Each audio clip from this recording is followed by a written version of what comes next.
Warren Luff joins me, Matt Nolte, in commentary for race number 2 of the Touring Car Masters, and you've been breaking plenty of news this weekend. Yeah, mate, it's, look, these guys have been putting on a great show all weekend so far, and look, down there in the dummy grid, had a talk to race winner yesterday, Steve Johnson. He's ecstatic with the performance of their car. What they're looking for today is a little bit more front end. We saw yesterday they were really struggling through the low-speed corners. If he can get that thing to turn a bit better, he's confident he can stretch out a decent lead. Well, Steve Johnson picked up his second win up here in Hidden Valley, and we caught up with him earlier before race number 2. Stephen Johnson, in this Touring Car Masters, you're just really battling hard with these guys, aren't you? A victory in one, can you back it up here? Well, we can certainly give it a try, Kylie. It's, you know, what made it yesterday was the start. We certainly haven't got, the car's not as fast as those Tiranas that were in front of me on the start, but you know, it's pretty wide once I got in front of them. So if we can do the same today, we're in the box seat. We're starting on pole after winning yesterday, so I've got control of the start. So as long as I don't make a mistake on the start and we get down to the first corner first, it's going to be very hard for them to get past. Yeah, she's a long straight, isn't she? It's a long straight, and the big XY loves it, so just a few too many corners in between the straights. So if there was a big long straight and a turn and a big long straight coming back, it'd be perfect for us, but makes for a really good race. It was really close yesterday. JB threw every trick in the book he had at me, and when he got out of the car, it was quite funny. He said, "I wish I hadn't taught you so much when you were young." So it was quite good to have those guys back there, Cedo behind him, and you know, Jason's A9X is extremely fast, so we'll see him come through today. It was 11th win for Stephen Johnson of his TCM career. He starts alongside John Bowe for race number 2. Seaton and Richards on the next row. Karen Filosky and Abel Nika on row number 3. Andrew Fisher and Mark King. Over the page, Bob Middleton is back alongside Adam Garwood, who fell down to 14th. And Cameron Tilley. We're hoping and praying that the little pacer can get across the line today. Oh, look, fingers crossed. They've had some terrible luck this weekend, so fingers crossed for those guys. Rows of 2. We're right on board with Glenn Seaton. Got a podium in 3rd position yesterday. He won at Winton Motor Raceway a couple of weeks ago. Johnson gives a little tap with the brake then as we wait for the green flag, and it's away as they fan out. Jim Richards had a good start. Abel Nika's going to make this 4 wide, if you don't mind, down the main straight. Mark King is on the inside, and who's going to blink into turn 1? Everyone's nice and clean so far. Great start down the inside. Everyone gets through nice and cleanly. Great start there by Steve Johnson. You notice how he really waited right for the line because he didn't want to sort of get too much speed up on the run down to turn 1 where braking becomes too much of an issue, because that car is a lot heavier than the Tirana. It would have made him made it easy for JB to have a move. Good start for Tony Karafalowski as well. Got to the top 5, and there's Greg Garwood coming through the field too. There was a question mark on that car. You saw that coming towards the commentary box before. Yeah, those guys had a bit of dramas on the way up to the dummy grid area. They actually had to push it up to the dummy grid, some kind of electrical gremlin. But again, great to see those guys back out there. They've travelled all the way up from Tassie for this one, so yeah, great to see them back out there. On board with Jason Gomersall, who found first gear on a couple of occasions. Yesterday gave the engine a fairly big buzz, is the best way the crew told us this morning. But he's back out there aboard car number 35, the Matt Stone Racing prepared 2-door Tirana. Nice tidy first lap by all these guys. This is where the horsepower advantage of Steve Johnson's X-Fly comes in, when he doesn't get it lit up coming onto the front straight like that. But like he was talking to me about, he really wants to try and sort of, if he can get away from these guys and have them sort of dice with each other. Proud mum and dad there looking on. Looking pretty casual in a nice summer's day here in Darwin. Or pinch the brake then for Tony Kay. As he pulls it up into turn 1. It's going to run him wide down here and let Glenn Seaton get into the action. That door's still creased on the 88 machine as they go side by side. As Johnson disappears and Seaton gets past the 3rd. Good pass. We saw a few guys run on down there at turn 1 yesterday. He goes, they were lucky to be able to pull it up, but it just give Glenn Seaton that little bit of a sniff and he'll go on with it. Big run from Greg Garwood here too, so whatever they found wrong with the car hasn't hurt it at all. He's inside now, the top 10, reigned in 7th position ahead of Jim Richards and Jason Gomersall. But here's the leaders, heading down to turn number 7. Johnson with Bowe menacing him for 2nd position at the moment. This is what we saw all there yesterday. These two sort of dicing positions around this back part. The Tirana, JB feints to the inside, has a bit of a look. Not really a traditional place that you're going to get down the inside there, but this is the area of the circuit where the Tirana, also the Mustang of Cedo, is going to be a lot stronger than that big Falcon. But coming onto the straight, JB's trying to get a good run, see if he can sort of sit in the slipstream down the straight, but the Falcon just tends to sort of walk away down this big long straight. JB having to go defensive now to stop a hard charging Glenn Seaton. He went in fairly deep into the final turn, and that's going to hurt his top end speed here. So Seaton, for the Thunder Road Racing Australia entry, 3rd position. tagging on the back. It feels like we're back in the 90s here, doesn't it? Certainly. Oh, no. Tony Kay goes off. All that good work. It's going to drop him right down the order. Is that brakes, you think? That's not even pulling up. Yeah, he's there's something more going on there. This will tell the story a bit. He's in the background of this shot. We're riding on board with Glenn Seaton. Third car in position, left-hand side. But watch the car, fourth car. Keep an eye, he gets... Oh, look at that. Peeled a tyre away. I reckon that might be attributed to that lockup that we saw him down there last time. It wasn't that bad, but it doesn't take much to... Okay, watch this. There's Tony Kay. See, he jumped on the brakes, I think, because the guys in front stacked on the brakes too. So he's had a big, massive flat spot there, or it's like even the brakes are actually dragging on, or if he's dragging a bit of left foot, because one of the things you do on these rolling sites is you do try and drag a bit of left foot braking to hold it on the torque of the engine. It's probably just gone a little bit too far. He's damaged that tyre, and unfortunately that's what you see down there at turn 1. So here we go again, into lap number 3. Jump on board with Seaton. And Bow goes back to the left-hand side. He's seen this all before. Johnson ahead. I think 610's covering the first 3 cars. We start lap 4 of race number 2. You can see the horsepower advantage of that big Falcon of Stevie J's. They come onto the straight sort of line astern. He pulls out 5 or 6 car lengths, and by the end of turn 1, JB's back on the back end of him, because again, that Tirana a bit lighter, a bit more nimble under brakes. It's better through the twisty stuff. So Steve's going to have his hands full keeping JB out at bay today. But as JB said, he's taught the young guy well, so whatever JB's going to throw at him, I'm sure Steve's seen it all before. Oh, no. The 60 is back in. We've got an extra lap in the book, so these guys can't take a trick. It's a long way to come up from down south. And up goes the bonnet once again. Well, at least we're not seeing a fire extinguisher going under there today.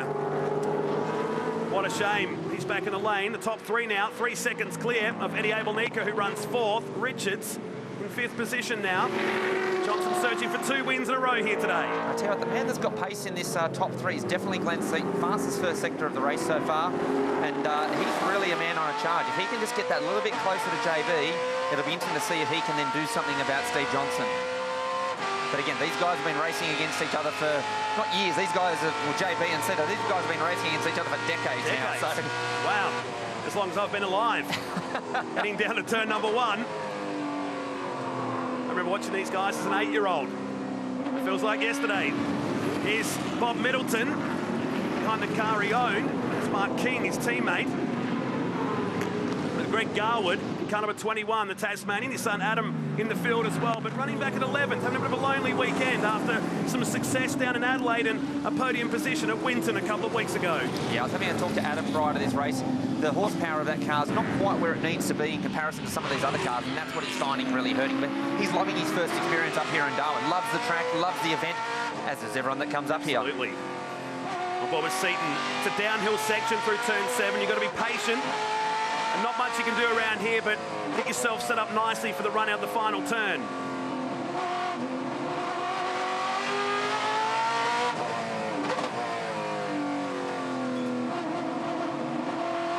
You can hear him just playing with the throttle. They're trying to sort of coax the car to carry as much corner speed. He knows that he's got a little bit more power than JB, but JB straight to the defensive. But Cito's definitely got the run here. Let's see if he can do something down the outside. Seems to drop in RPM when he grabs 4th gear that I've noticed on the past couple of onboard laps. Yeah, these guys, because there's such a big spread between the gears, obviously V8 supercars, we run a 6-speed gearbox, so the ratios are much closer. So these guys, you will actually hear that on the onboard, that it does drop off between gear changes. But yeah, Cito down the outside wasn't going to work on that occasion, but he's letting JB know that he's there. He's keeping him to the inside there. Look how far Johnson goes down the inside. That washes off the speed down here, but he's got to go on the left-hand side and protect the line. This allows Seaton to have a look. He won't be able to do nothing here. Trying to switch back. This is an enthralling battle on lap number 6.